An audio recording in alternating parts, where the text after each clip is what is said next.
Abra a sua Bíblia no primeiro livro do profeta Samuel.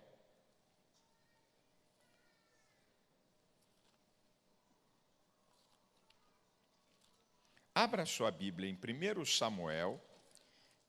Nós vamos ler dois textos, capítulo 4, versículo 11 e o 21, e depois um outro texto. 1 Samuel, capítulo 4, versículo 11 e 21.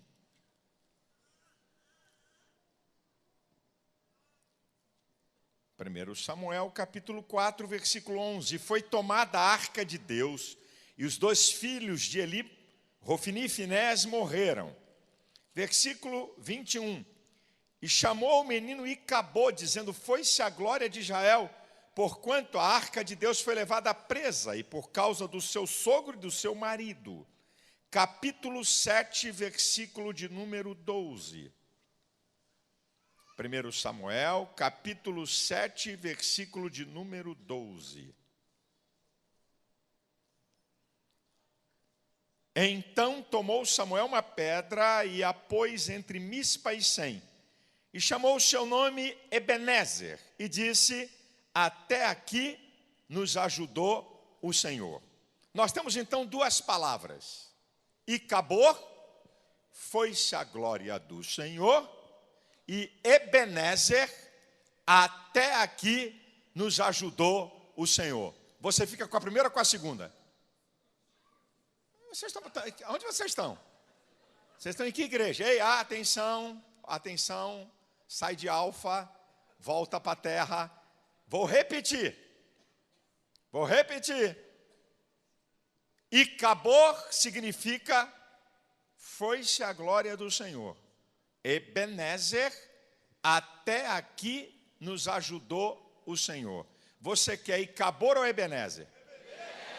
Eu fiquei até assustado. Eu vou mostrar para você, na Bíblia, como é que se perde a glória de Deus da nossa vida. Eu não estou falando para amigos dos evangélicos ou amigos evangélicos. Eu estou falando para povo de Deus. Eu estou falando para membro de igreja. Eu estou falando para quem é batizado nas águas. Eu estou falando para quem um dia entregou sua vida a Cristo. Como é que se perde a glória do Senhor? Eu vou pedir ao meu amigo fotógrafo agora, vamos parar tudo, deixa o povo sentar. Obrigado, meu amado, está trabalhando, fazendo um trabalho para Deus. Agora vamos todo mundo, né? Senão, se ficar andando, eu fico, mexe comigo aqui para eu desenvolver meu raciocínio. Mas vamos lá. Eu estou falando para isso. Como é que você perde a glória de Deus na sua vida? E outro, lógico, como é que você tem o favor de Deus para a sua vida? Até aqui nos ajudou o Senhor. Então nós vamos ver como é que se perde a glória de Deus. Por isso que eu pedi para você ficar com a sua Bíblia, porque você vai acompanhar comigo. Então vamos lá? 1 Samuel, capítulo 2, versículo 12. 1 Samuel, capítulo 2, versículo 12. Aqui tem duas coisas nesse versículo. Vamos lá? Eram, porém, os filhos de Eli, filhos de Belial. Não conheciam ao Senhor. Você sabe o que a Bíblia está dizendo? Os filhos de Eli eram sacerdotes com o pai. O texto está dizendo, segura essa garotada aí. O texto está dizendo que os filhos de Eli eram filhos de Belial e não conheciam ao Senhor. É forte, como diz um pregador por aí, é forte, Brasil. Eu vou começar com o que é forte. Está dentro da igreja, mas é filho do diabo. É o que diz o texto. E vai piorar um pouco. Os caras eram pastores.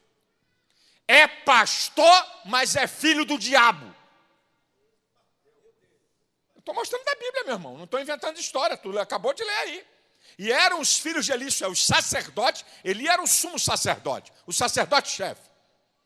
E eram os filhos de Eli, filhos do diabo. Quem te falou que dentro da igreja só tem filho de Deus?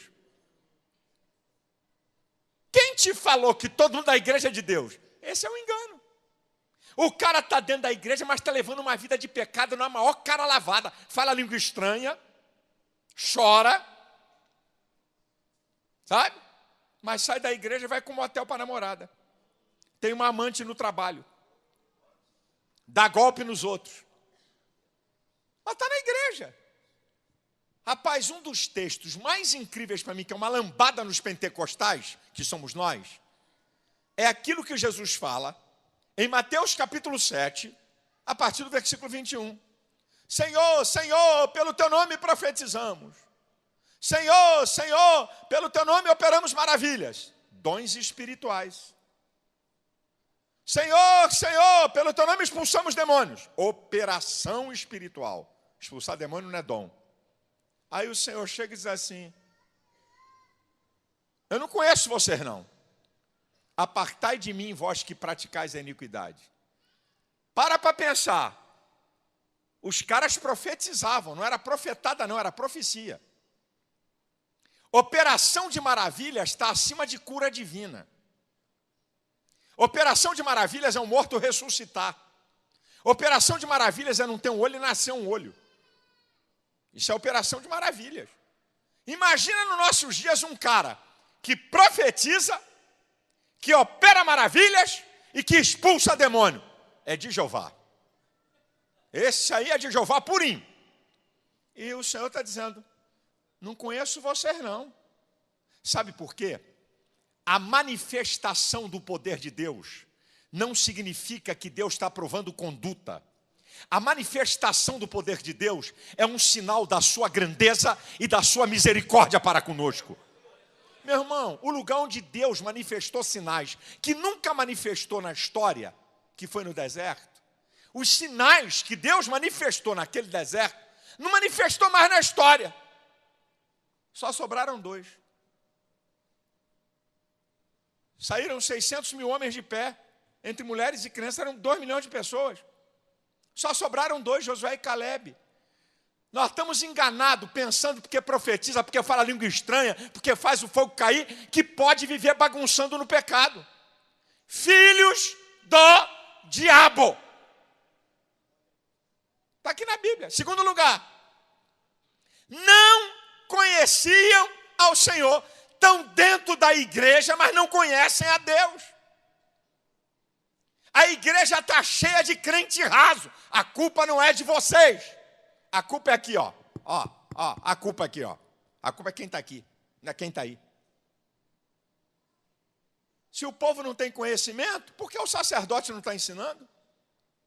Essa que é a verdade. Vem para a igreja para ficar de blá, blá, blá. Vem para a igreja para ficar de filosofia. Vem para a igreja para botar gente para ministrar, que Deus não chamou para ministrar a palavra. Aí o povo fica cru, o povo fica incrédulo, o povo fica religioso, fica frio. 3 coisas que a falta de conhecimento produz. Guarda isso na tua vida, meu irmão. Isso é sério. Oséias 4:6. O meu povo foi destruído porque lhe faltou conhecimento. A única coisa que destrói o povo de Deus é a falta do conhecimento. Segundo, Mateus 22:29. Errais, por não conheceres as Escrituras, nem o poder de Deus. Heresia. Gente que não aprende a palavra, que não quer conhecer a palavra, é envolvido por ventos heréticos. E o terceiro, que está em Romanos 1:28. Como não se importaram em ter conhecimento de Deus, Deus os entregou um sentimento perverso. Gente dentro da igreja, na cara lavada, 10 anos, tomando ceia, dando glória a Deus, e tem uma amante. Dentro da igreja, na cara lavada, e é pedófilo. Presbítero, diácono, até pastor, está dentro da igreja. Deus entrega a um sentimento perverso. Por isso que acontecem coisas no meio do povo de Deus que você fica de cabelo arrepiado, que nem lá fora você vê. Por quê? Porque estão brincando com o conhecimento de Deus. Isso aqui, a glória do Senhor se vai. Ela não fica. Terceiro, agora olha essa aqui. Escuta essa. A partir do versículo 13 até o 16. Estamos em 1 Samuel 2. Porquanto o costume daqueles sacerdotes com o povo era que, oferecendo a alguém algum sacrifício, vinha o moço do sacerdote, estando se cozendo a carne com um garfo de 3 dentes em sua mão, e dava com ele na caldeira, ou na panela, ou no caldeirão, ou na marmita, e tudo quanto o garfo tirava, o sacerdote tomava para si. Assim faziam também a todo Israel que ia ali a Siló. Também antes de queimarem a gordura, vinha o moço do sacerdote e dizia aos homens que sacrificava, ao homem que sacrificava: dá essa carne para assar ao sacerdote, porque não tomará de ti carne cozida, senão crua.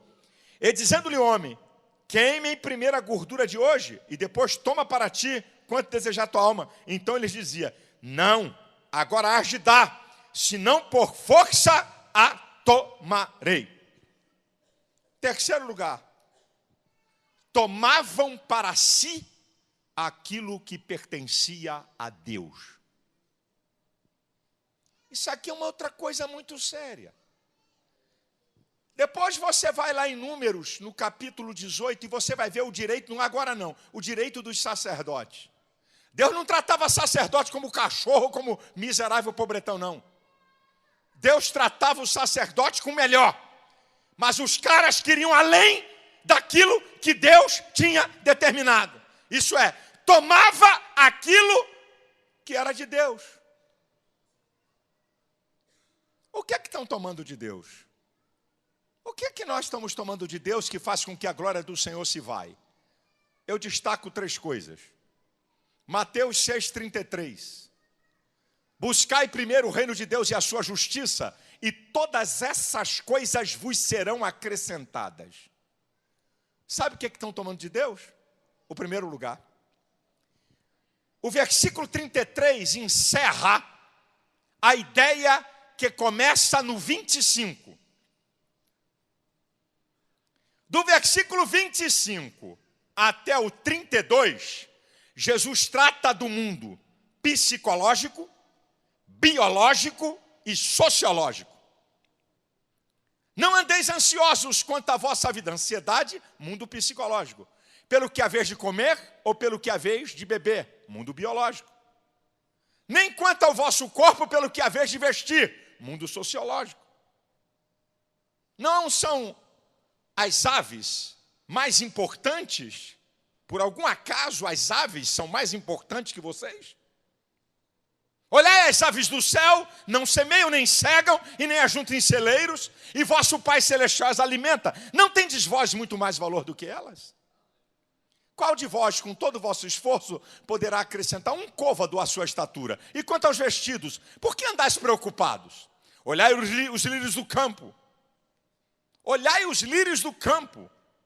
Manda olhar o lírio do campo. Como é que eles se vestem? Nem mesmo Salomão, em toda a sua glória, se vestiu como qualquer um deles. Se Deus que veste a erva do campo que hoje existe e amanhã é lançada no fogo, não vos vestirá muito mais a vós, homens de pouca fé.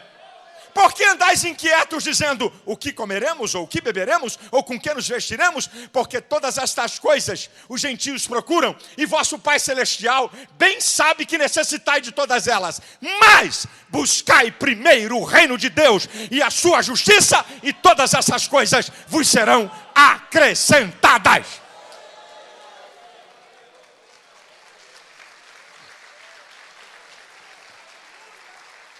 Sabe qual é o problema? É que Deus não aceita nem segundo, nem terceiro, nem quarto lugar. Ou Ele ocupa o primeiro lugar na tua vida, ou não ocupa lugar nenhum. Aí os crentes querem que Deus abençoe o casamento, mundo sociológico. Querem que abençoe a sua vida pessoal, mundo psicológico. O mundo biológico, que tem a ver também com material, mas não buscam a Deus em primeiro lugar. faz uma inversão de valores. E quando Deus não ocupa o primeiro lugar na sua vida, meu filho, Ele não vai ocupar lugar nenhum. Você está tomando aquilo que pertence a Deus. Que outra coisa se toma que pertence a Deus? Isaías 42:8 diz: a minha glória não darei a outrem. 2 Coríntios capítulo 10, versículo 17, 18 diz assim: aquele que se gloriar, glorie-se no Senhor. Pois não é aprovado aquele que a si mesmo se louva, mas sim aquele a quem Deus louva. Deus não dá a sua glória para ninguém, meu irmão. Você quer fazer alguma coisa no reino para aparecer? É melhor pendurar uma melancia no pescoço. Ou bota um abacaxi na cabeça. O pessoal vai te reparar. Deus não divide glória com ninguém. Você não está aqui na igreja para glorificar pastor, muito menos cantor, ou seja lá quem quer que seja. Você não está aqui para idolatrar pastor. Você está aqui para servir a Deus, respeitar a autoridade de um pastor, mas não para idolatrar e ter ele como sonho de Deus.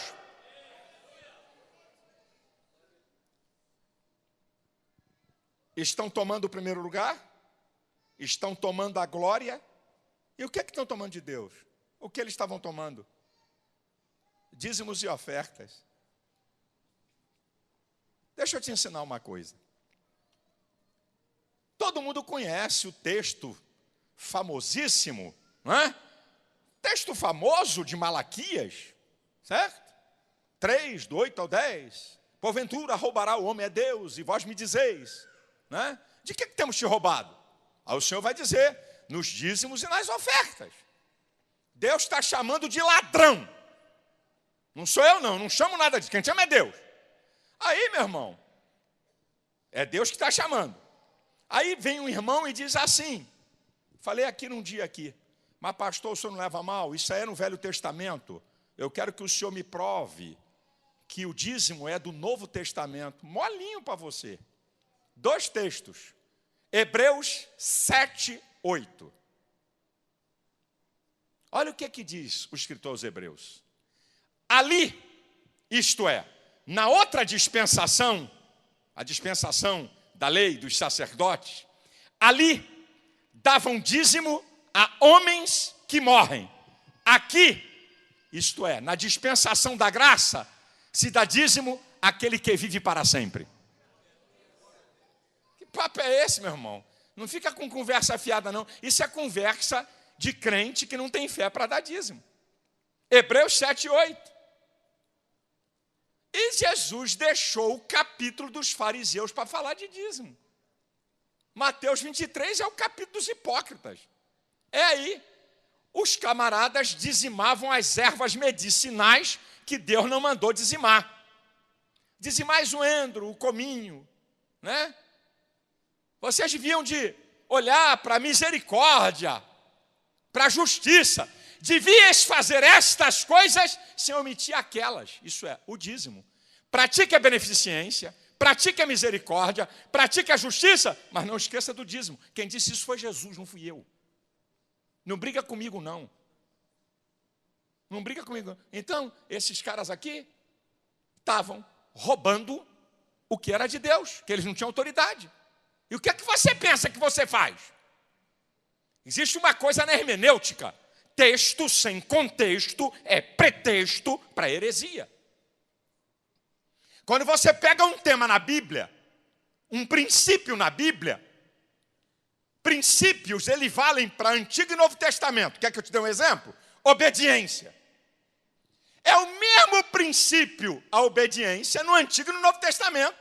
Hebreus 5:9 diz que ele veio a ser a causa de uma eterna salvação para os que lhe obedecem.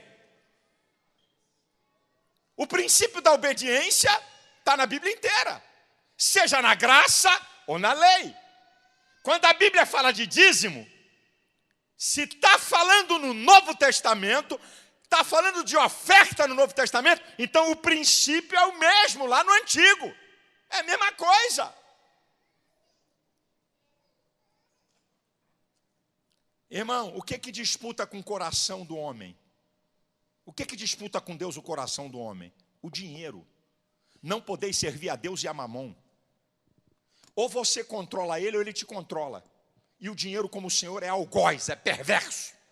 Você vira escravo. Quando um crente aprende a dizimar e a ofertar, ele está declarando que o dinheiro não é Deus dele. Tem alguém superior ao dinheiro que comanda a sua vida. O Senhor Todo-Poderoso. Vamos continuar, meu filho. Tomar para si o que é de Deus, a glória de Deus se vai. Agora, olha o versículo 17 e o 24 do capítulo 2. Era, pois, muito grande o pecado destes mancebos perante o Senhor, porquanto os homens desprezavam a oferta do Senhor. Versículo 24. Não, filhos meus, aqui é o pai, ele falando, porque não é boa a fama esta que ouça. Fazeis transgredir o povo do Senhor. Faziam o povo pecar. Não vai embora não, hein? Fica aí até o final. Vai embora não. Vai, glória a Deus, aqui vai ser difícil, mas tu vai aprender hoje. Fica quieto aí no lugar. Sabe o que é que esses caras faziam? Os outros pecarem. Eu vou para a família e vou para os crentes mais velhos. Não é com o pessoal aqui de São Paulo, não. Isso acontece lá no Rio de Janeiro. Aqui não. Aqui não tem isso que eu vou falar. Lá no Rio de Janeiro, tem crente, almoço, arroz, feijão, frango, macarronada e a vida do pastor. É o molho. Café da manhã, pão, manteiga, queijo, presunto e a mulher do pastor. Lanche da tarde, café com leite, um misto quente e aquela irmã do departamento da igreja. Na tua mesa, na tua casa, você começa a ensinar teus filhos a falarem mal de crentes e de pastor. Você começa a ensinar a geração mais nova a pecar. E depois não sabe por que as coisas estão acontecendo. Fala mal de todo mundo, critica todo mundo, mete o pau em todo mundo na tua mesa. Teus filhos escutam a conversa do marido e da mulher. E criança tem uma capacidade de percepção incrível. O que é que nós estamos ensinando para as gerações mais novas? Desonrar pastor, falar mal do irmão. Aí sabe o que acontece? Cresce uma geração desconfiada do pastor. Uma geração que não ama a igreja e que olha desconfiada para os irmãos. Ensinando o povo a pecar. E agora eu venho para a igreja. Chega um novo convertido. Aceita Cristo. Está novo na igreja. Vem aqui para o meu grupo. Está vendo aquele irmão lá? Ou você fica aqui ou fica lá. Ou pertence ao meu grupo ou ao grupo dele. Escolhe, parece até prisão penitenciária. Quem é do Marcola? Ou então igual lá no Rio, quem é do PCC? Não, aqui em São Paulo, lá no Rio é Comando Vermelho e Terceiro Comando. E os amigos dos amigos. É de quem? Camarada está novo na igreja e os crentes mais velhos ensinam ele a murmurar. Criticar culto, criticar mensagem, criticar irmão com os novos que estão chegando. E depois não sabe porque a glória de Deus sai da vida deles.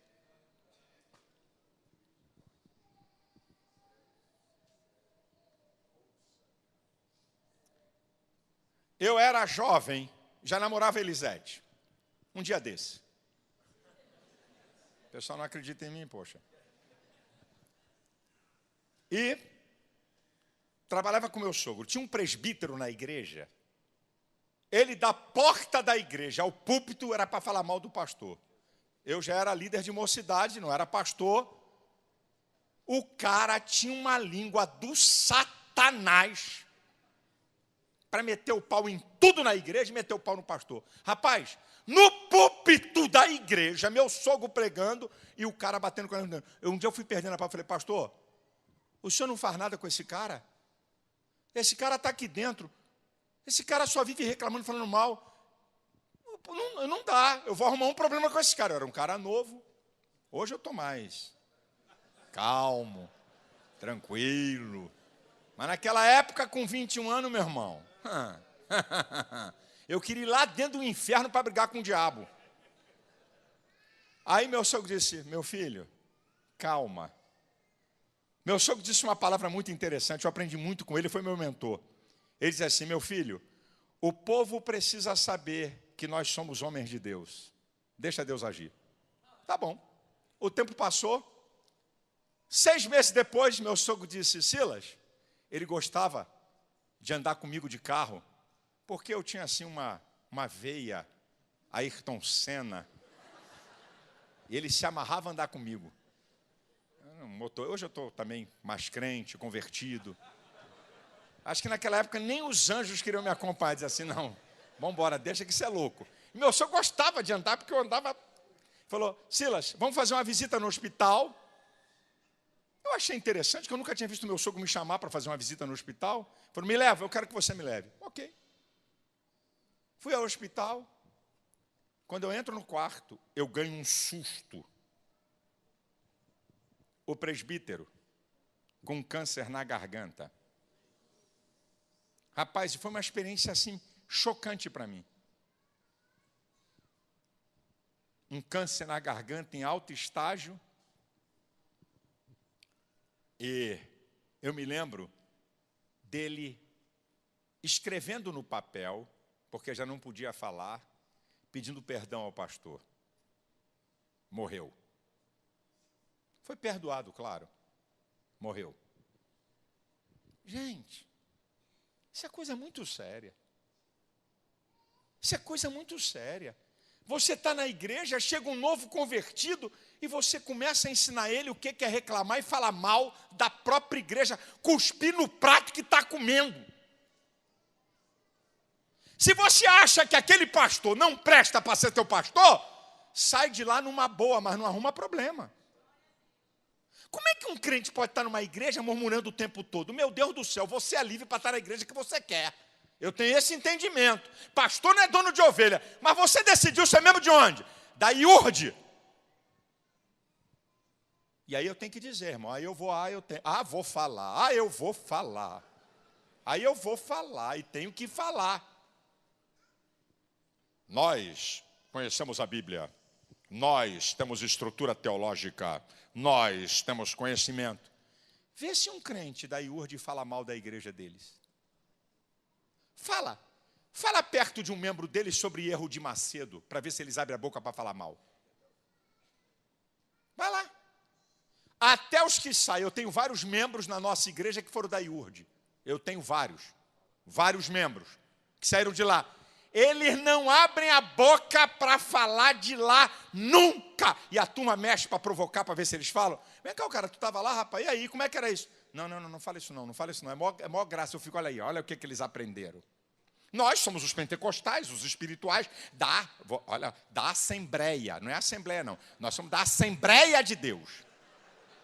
Esse povo da Assembleia de Deus. Uma língua, um caixão para a língua e outro para o corpo quando morrer. Por isso que eu sou duro na igreja, nesse aspecto. Se crente membro da DEVEC fizer fofoca pela internet, só tem uma saída. Primeiro, limpa tudo, pede perdão. Se continuar, eu excluo da igreja. Quer falar mal da gente? Pede carta para outra igreja, pode falar mal de mim o dia inteiro. Não estou nem aí. Membro da igreja não arruma fofoca, nem tumulto por internet. Se fizer, chapa quente. A turma lá sabe, quem quiser vir para cá já vai aprendendo como é que é. Quer usar a internet para atacar crente, está perdido, vai perder a cabeça aqui. O que é que nós estamos ensinando? Outros pecarem. Aqui, ó, os filhos de Eli, a glória do Senhor foi embora. Sangue do Cordeiro. Quinto, Versículo 22, do capítulo 2 de 1 Samuel. Estamos em 1 Samuel 22. Quem chegou um pouquinho atrasado, eu estou falando como é que a glória do Senhor se retira da vida de quem é de Deus. E como a bênção do Senhor nos acompanha, que é a segunda parte. Quinto versículo de número 22. Era, porém, Eli já muito velho, ouvia tudo quanto os seus filhos faziam a todo Israel, e de como se deitavam com as mulheres que em bandos se ajuntavam à porta da tenda da congregação. Os caras perderam o temor a Deus. Perderam o temor a Deus. Muito crente. Temer a Deus não é ter medo de Deus. É reconhecer a soberania de Deus. É reconhecer que tem alguém que está acima de você, que você tem que prestar conta. Que é Senhor. Diz Provérbios capítulo 23, versículos 17 e 18. Não tenha inveja do ímpio. Se no temor do Senhor todo dia haverá um bom futuro para você. A sua esperança não vai falhar. Perca do temor a Deus. Está vivendo em pecado e na cara lavada dentro da igreja. Vivendo em pecado, em coisa séria, em prática séria. E está com a cara de santo dentro da igreja. Perde o temor a Deus. Está aqui, mas já está pensando no pecado que vai fazer lá fora. Está pensando no adultério que já arrumou. Está pensando na prostituição. E vai por aí afora. Sexto, versículo 25. Acompanhe comigo. Pecando homem contra homem, os juízes o julgarão. Pecando, porém, o homem contra o Senhor, quem rogará por ele? Mas não ouviram a voz do seu pai, porque o Senhor os queria matar. Jeová não queria fazer muita coisa não, só queria matar. Sabe o que isso significa? Dureza de coração. Cara duro. Ouve a palavra, escuta o ensinamento, mas não se movem. Pastor fala sobre santificação, prega sobre fé, prega sobre liberalidade. Eu nasci assim, continuo assim e vou morrer assim. Vai, topeira. Vai, duro. Não, porque eu aprendi na Assembleia de Deus em 1936. Ajuda, Senhor. Você aprendeu o que, meu filho? Se você aprendesse com aqueles homens da antiguidade, eles tinham uma vida de santidade. Depois entrou uma outra geração que passou a ter uma vida de hipócritas, impondo o povo um monte de coisa que eles não impõem para a família deles. Eu sou de uma geração de pastores da Assembleia de Deus. Já falei aqui. Meu pai morreu com 77 anos de crente. Eu sei o que é que eu estou falando. Eu sei muito bem o que eu estou falando. Sétimo lugar. Versículo 29. Porque dai coices contra o sacrifício e contra a minha oferta de manjares, que ordenei na minha morada, honras a teus filhos mais do que a mim, para vos engordardes do principal de todas as ofertas do meu povo Israel. Pecado da omissão. Eli estava vendo os filhos cometerem torpeza e iniquidade e não fez nada. E tem crente assim. Sabe que a filha está em pecado e encobre. Ninguém, calado, calado, calado, ninguém sabe, pastor não sabe, encobre pecado. Se omite. Está vendo o filho, membro da igreja, fazer as maiores loucuras. E está quieto. E está quieto. Sabe que o marido é membro da igreja, tem pecado, mas tem medo, se omite. Pecado da omissão. Está vendo o pecado, está vendo o erro. Meu irmão, vou dizer uma coisa para vocês. Deus pode me cobrar de muita coisa, mas de omissão não. Omissão não. Aqui nós aprendemos misericórdia, aqui nós aprendemos amor, mas aprendemos também princípio de justiça e disciplina. Eu não negocio com o pecado. Eu não negocio com o pecado. Agora, 4 coisas para me mudar o disco, importantes sobre essa questão que eu acabei de falar, da glória do Senhor se retirar. Guarde isso. Primeiro, a glória do Senhor não se retira da noite para o dia. Não. A glória do Senhor não se retira da noite para o dia. Esse é o engano do cara que está vivendo no pecado. Caramba, eu continuo falando língua estranha. Eu prego e Jesus salva. E aí ele pensa que está no salvo-conduto. Eu vou te explicar como é que funcionam os atributos de Deus. Por que a glória do Senhor não sai da vida de uma pessoa da noite para o dia? Aprenda. Deus, quando vai exercer juízo sobre uma pessoa, antes que ele exerça, esses atributos entram em ação. Misericórdia, benignidade, bondade, amor. O último atributo para entrar, quando o camarada está vendo em pecado, é justiça. Por isso que Deus não executa nada imediato. O camarada está pecando, está dentro da igreja, segura aí a misericórdia, vamos embora. Continua pecando, continua errando. Toma aí a minha bondade. Continua. Vamos embora. Segura a minha benignidade. Vamos embora. O cara está pecando, está na cachorrada, sabe? Não tem nenhum juízo, não tem nada contra ele. Toma meu amor. Uma hora vem o atributo da justiça e diz assim: misericórdia, com licença. Bondade, com licença. Benignidade, com licença. Amor, com licença. O que está em Romanos 11, 22. Devemos, pois, considerar a bondade e a severidade de Deus. Para com os que caíram, severidade. Para conosco, a benignidade. Se permanecermos na benignidade, senão também seremos cortados. A gente só pensa na benignidade e nunca na severidade. Aí quando a justiça de Deus chega, meu irmão, não sobra nada. Aí você vê um cara dentro da igreja 10 anos pecando, 15 anos pecando, bagunçando o coreto, não acontece nada com ele. É porque os atributos de Deus estão funcionando para dar mais uma chance. Toma mais uma chance. Toma mais uma chance. Porque Deus não sou eu nem você. Mas na hora que a justiça chega, bota na balança. Está em pecado? Chumbo. Agora olha que coisa interessante.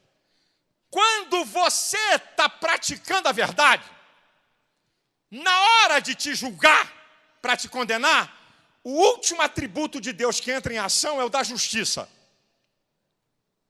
Na hora que você acerta, o primeiro atributo de Deus que entra em ação é o da justiça. Que coisa de doido. Quando eu erro, o último atributo é a justiça, porque vai me julgar e acabou. Mas quando eu acerto, o primeiro atributo é a justiça. Você acertou, toma aqui a bênção, toma aqui a porta aberta, toma aqui o milagre.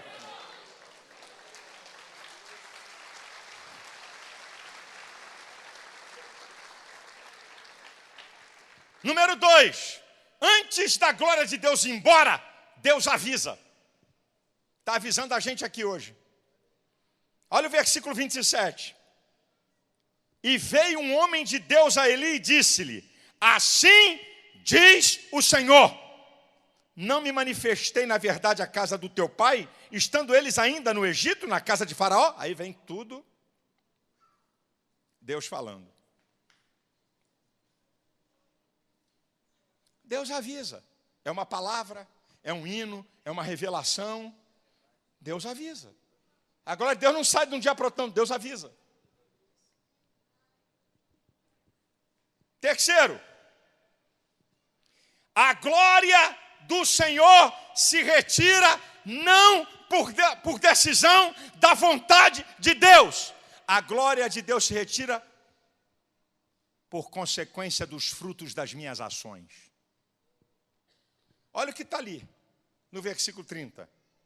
Olha o que o Senhor está dizendo para Eli. Olha o que o Senhor está dizendo para Eli. Portanto, diz o Senhor Deus de Israel, na verdade tinha dito eu que a tua casa e a casa do teu pai andariam diante de mim perpetuamente. Porém agora diz o Senhor, longe de mim tal coisa, porque os que me honrarem, honrarei. Porém os que me desprezam serão não é envelhecidos, é envilecidos, isso é, desprezados. O que Deus está dizendo? Eu tinha feito um concerto perpétuo com a tua casa. Mas como vocês estão me desprezando, eu agora vou desprezar vocês. A glória de Deus não se retira porque Deus não gostou da tua cara ou do teu jeitinho, não. A glória de Deus se retira fruto e consequência de uma vida de pecado e de erro. Agora deixa eu dizer uma outra coisa para você. É possível, em um ambiente de pecado, de iniquidade e de erro, se manter fiel? Claro que sim. Versículo 18 do capítulo 2 e versículo 26. Porém Samuel ministrava perante o Senhor, sendo ainda mancebo vestido com éfode de linho. Versículo 26. E o mancebo Samuel ia crescendo e fazia-se agradável assim para com o Senhor, como também para com os homens. Meu irmão, você pode estar no meio mais terrível de uma família de bandido, de vagabundo, de idólatra, de gente perversa. Você pode brilhar nessa empresa, no meio desses pecadores que profanam a Deus. Você pode brilhar. O ambiente não determina quem você é.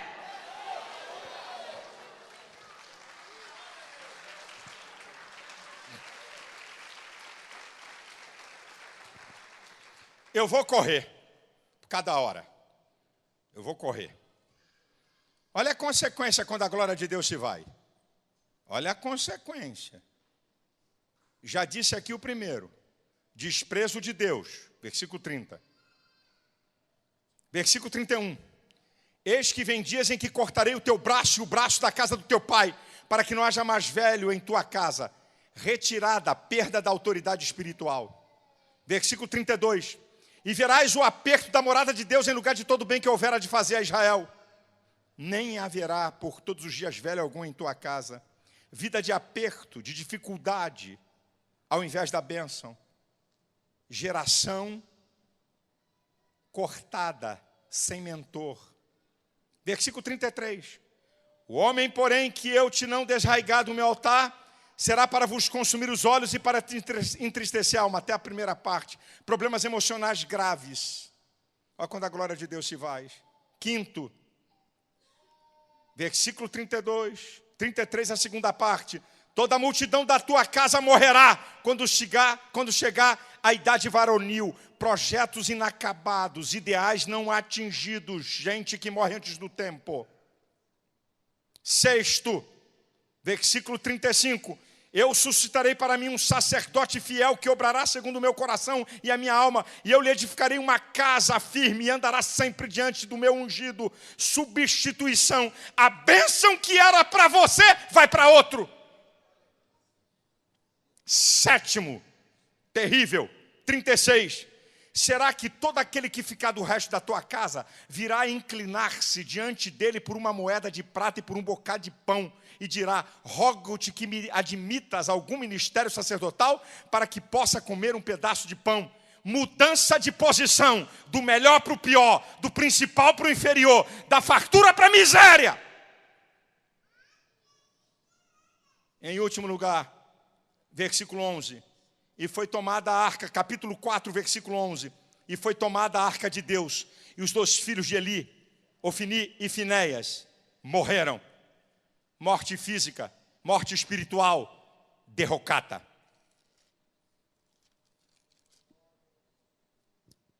Isso aqui é o resultado, gente, de quem permite que a glória do Senhor se vá por uma vida de iniquidade. Isso aqui não foi falado para pecador, não. Isso aqui foi falado para sacerdote.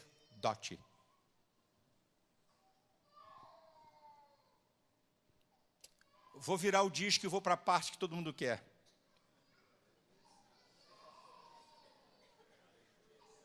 Quer ou não? Quer que eu fale da outra ou quer que eu pare aqui? Hã? Quer que eu fale de Ebenezer ou fica no Icabô? Ah, que é Ebenezer, né?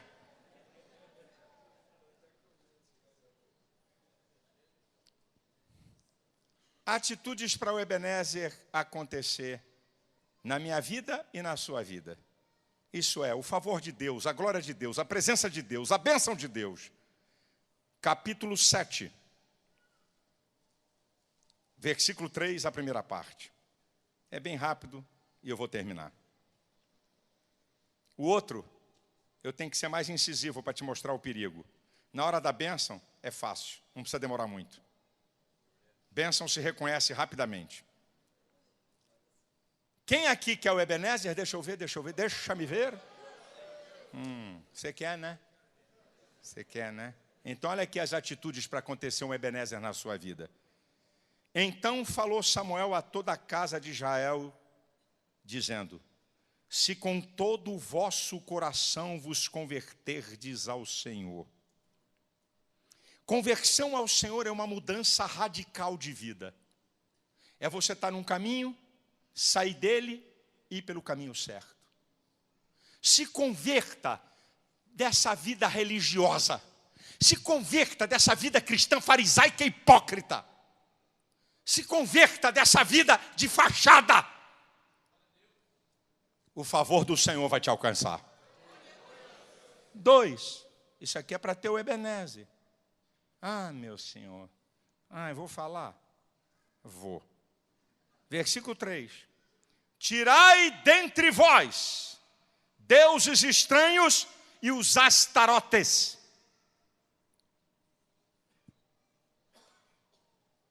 O que reina no teu coração? Qual é o ídolo que reina no teu coração? O que rouba a adoração a Deus? Porque é tão fácil falar do tempo passado que o cara adorava uma estátua de gesso de barro. E hoje? Então eu vou te dizer. Você sabe que tem crente. Se o Corinthians estiver na final, se o Palmeiras estiver na final, se o São Paulo estiver na final, se o Flamengo estiver na final, se o Botafogo estiver na final, se o Santos estiver na final e tiver culto,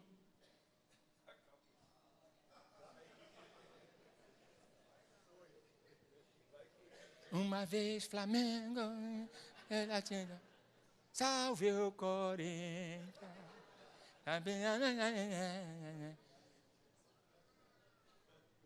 Olha lá, ao Deus.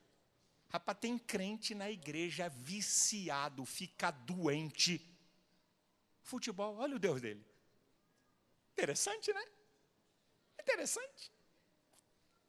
Interessante. Tirai dentre vós esses deuses. Tirai. Meu irmão, não estou dizendo que é pecado ver um jogo de futebol. Eu também vejo. Não estou dizendo que isso é pecado. Por favor, não torça a minha palavra. Ih, pastor, está amarrado. Eu nunca mais falo em Corinthians. Não, irmão. Menos um pouco. Eu não estou falando disso. Se ver um jogo ou não muda nada para mim. Não muda nada para mim. Não diz nada para mim. Não é meu Deus, não é ídolo, não tem isso no meu coração. E pode ser qualquer coisa. Eu falei porque a paixão do brasileiro é o futebol, então eu fui naquilo que é mais importante, no sentido de ocupar tempo, espaço e coração. Tirai. Qual é o teu Deus? Qual é o teu Deus? O que é que você adora? Tirai do meio de vós. Vamos embora. Continua no versículo 3. Preparai o vosso coração ao Senhor. Inteligência, vontade e sentimentos voltados para Deus. O que domina a minha mente, o que domina minhas emoções, meu coração é o Senhor. A minha vida é voltada para Ele. É o que Ele está dizendo aqui. Servir a Ele só. Deixa Deus ocupar o primeiro lugar da sua vida. É isso aqui. Está cheio de crente domingueiro, cara de pau. cheio. Só vem à igreja dia de semana se tiver cantor, pregador famoso. Ele não aparece, porque ele não sabe o que é prestar culto a Deus. Ele não sabe o que é servir ao Senhor. Eu estou só te mostrando, meu irmão. Quinto, versículo 5.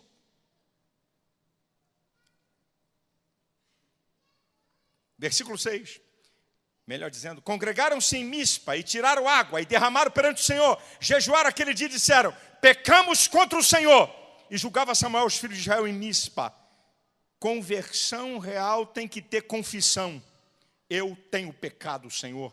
Eu tenho desagradado a Ti. Aqui está a minha prática de vida cristã. Eu tenho errado aqui. Abre, desembucha, diga para Deus.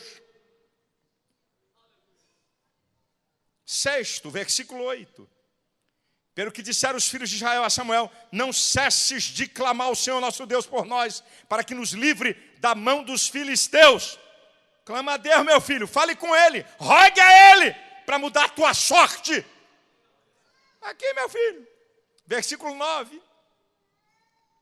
Então tomou Samuel um cordeiro de mama e sacrificou inteiro em holocausto ao Senhor. Até aqui, meu filho.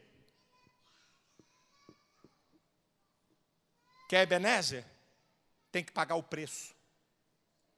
Nós estamos na graça, pastor. É graça, é graça. A esculhambação é total. É graça. Nós estamos confundindo graça com libertinagem. É graça, não precisa nada. Paga preço, sim, senhor. Paga o preço de quebrar a carne. Paga o preço de vida de oração. Paga o preço de amar a palavra. Paga o preço de dar oferta quando tudo está apertado. Paga o preço. Aqui, ó, tem preço para pagar. Nós estamos enganados com vida cristã. Nós estamos enganados. Agora olha o resultado. Aqui, ó, quem pratica isso tem Ebenezer, meu filho. Olha o resultado. Voltemos ao versículo 3. Final dele. Vos livrará da mão dos filisteus. É profético. É profético. Tem livramento de Deus para você que está no Ebenezer. Tem livramento, meu irmão. Versículo 9, a última parte. Clamou Samuel ao Senhor por Israel, e o Senhor lhe deu ouvidos.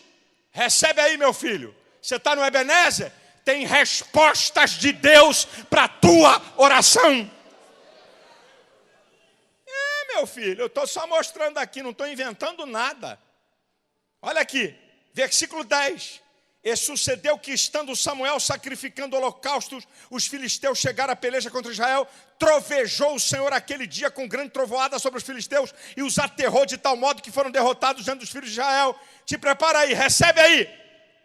Sobrenatural de Deus na tua vida. Coisa que ninguém pode fazer, porta que ninguém pode abrir, milagre que ninguém pode te dar. Deus vai fazer por você que está vivendo no Ebenezer. É profético, meu filho. É profético. Não estou inventando nada.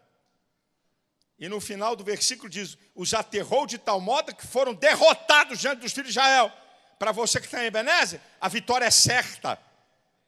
Versículo 13, do capítulo 7. Assim os filisteus foram abatidos e nunca mais vieram aos termos de Israel, porquanto foi a mão do Senhor contra os filisteus todos os dias do Samuel. Vitória completa. Não vai ficar nada de fora. Deus não vai fazer nada pela metade. Se você vive o Ebenezer, aquilo que Deus te prometeu não vai ter capeta, não vai ter homem, não vai ter estado, não vai ter ninguém. Você vai receber com inteireza.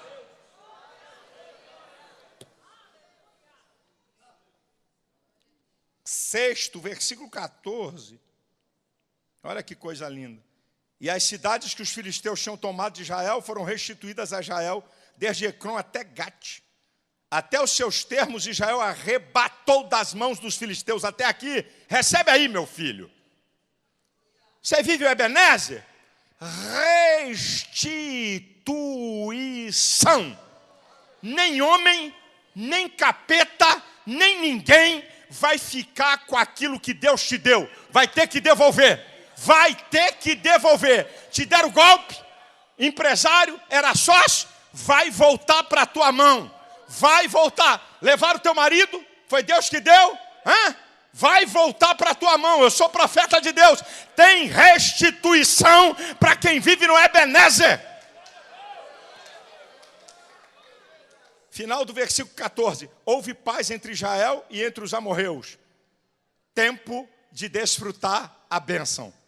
Você não vai viver só em lutas. Você não vai viver só em aperto. Você não vai viver só em tribulação. Vem o tempo de bonança. Vem tempo, eu sou profeta de Deus. Não estou brincando aqui de pregar não, meu irmão. Vem o tempo de bonança para a tua vida, de paz, de sossego para a tua alma. Agora eu termino dizendo para você, escolhe aí. E acabou, você está sozinho. No Ebenezer, Deus está com você. No Icabô, tem tristeza. No Ebenezer, tem alegria. No Icabô, tem dificuldade. No Ebenezer, tem prosperidade. No Icabô, a glória de Deus vai. No Ebenezer, a glória de Deus se manifesta. No Icabô tem morte. No Ebenezer tem vida. No Icabô tem maldição. No Ebenezer tem bênção. No Icabô tem derrota. No Ebenezer tem vitória!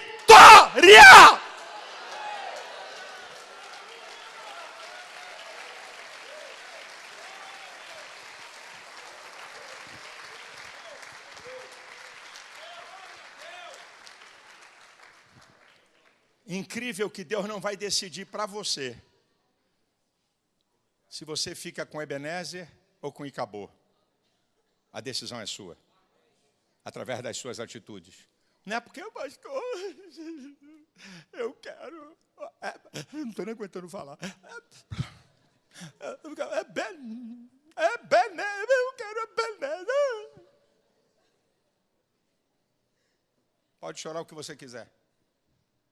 Se o choro for de quebrantamento real, é porque quando você sair daqui, você vai tomar as atitudes. Se o choro for de remorso, não sei nem se dá para durar até a porta. Fico até com dúvida. Nessa noite, povo de Deus, decida. Isso aqui é para o povo de Deus. Eu vou fazer uma oração e vou encerrar esse culto. A igreja de pé, por favor. Espere só um minutinho, eu já vou encerrar. Eu vou encerrar porque eu não sei, eu não conheço as pessoas que estão aqui. Eu não vim aqui julgar ninguém, mas eu vou aproveitar hoje. Quem sabe Deus trouxe gente aqui que conhece o Evangelho. Gente que sabe tudo que eu falei. Mas você está vivendo uma vida de pecado e de desobediência. Mas Deus conhece você. E o Deus da misericórdia, da bondade e da benignidade está te dando uma chance aqui essa noite para você vir para o Ebenezer, para o Icabô não tomar conta da sua vida. Deus te trouxe aqui, querido, porque Deus tem bênçãos e vitórias para você. Talvez você nunca ouviu isso, é um amigo que está aqui visitando. Eu nunca ouvi sobre isso, pastor. Mas Deus conhece a sinceridade do teu coração. Deus está dizendo para você, olha, eu quero ser seu amigo, eu tenho bênçãos para a sua vida, porque você longe de Deus, no pecado, são as consequências que eu falei. Eu não vou... Ninguém vai te pegar pelo braço e ninguém está aqui como espião para julgar crentes. Nós não estamos aqui para julgar crentes. Eu não estou aqui para julgar ninguém. Eu não estou aqui para apontar erro de ninguém, porque eu também careço da glória de Deus. Mas eu quero, como ministro do Senhor, nesse quarto culto dessa igreja, quem sabe Deus te trouxe aqui para uma mudança radical da sua vida. Você tem vivido uma vida de fachada, mas não uma vida cristã real. eu queria orar por você.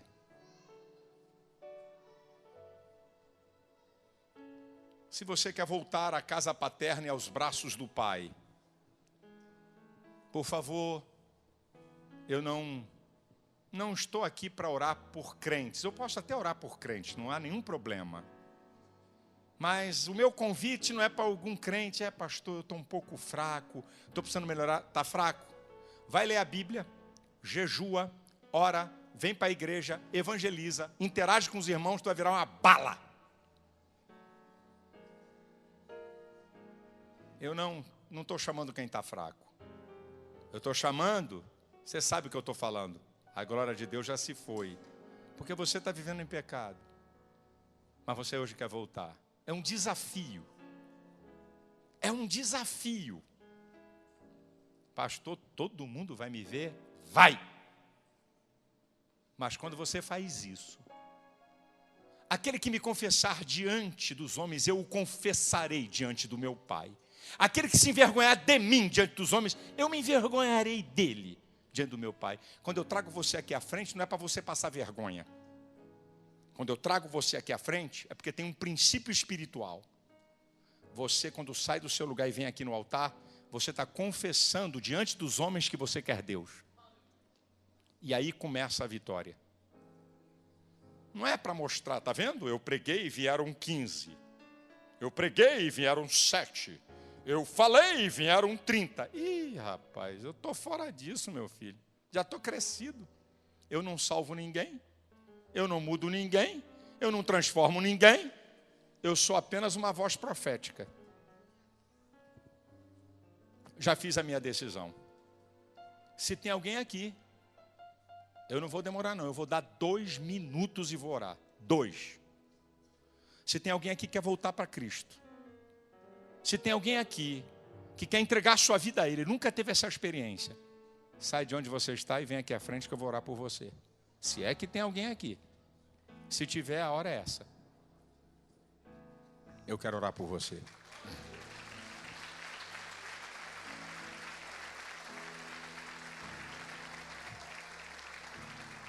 Deus te abençoe.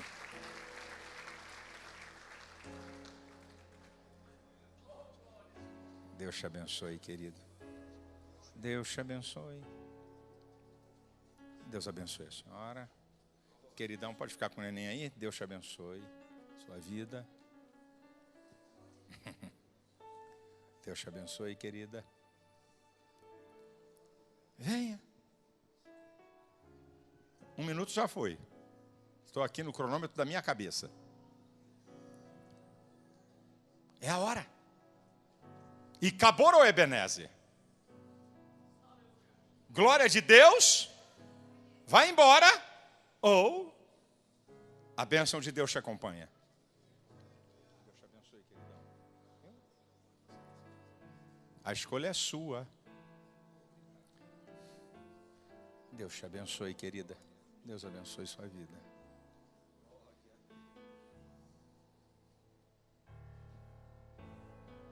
Deus te abençoe. Última, e eu oro.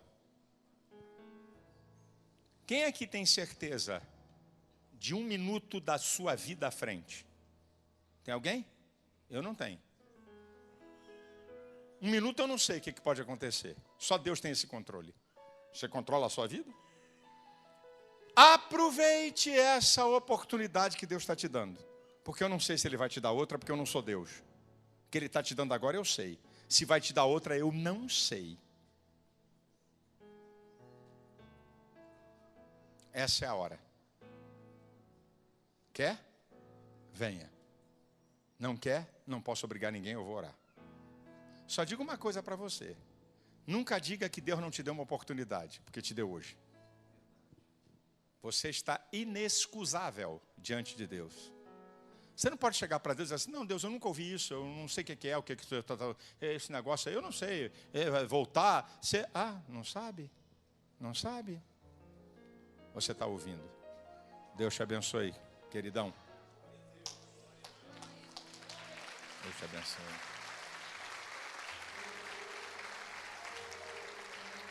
Estende a mão em direção a esses. Fale com Deus. Peça para Jesus entrar na sua vida, para transformar a sua vida. Diga: Senhor, eu quero o Ebenezer, eu quero a tua presença, eu quero a tua bênção. Me perdoa, muda. Fale com Ele. Senhor, eu quero entregar essas vidas nas tuas mãos. Eu quero declarar a tua vitória. Eu quero declarar que o acabou, acabou. Eu declaro em nome de Jesus, se tem acabou, acabou. Porque vem sobre você o favor de Deus. O favor de Deus sobre a sua vida. A bênção, o perdão, a transformação e a vitória. No nome de Jesus. Amém e amém. Vou pedir. Deus abençoe.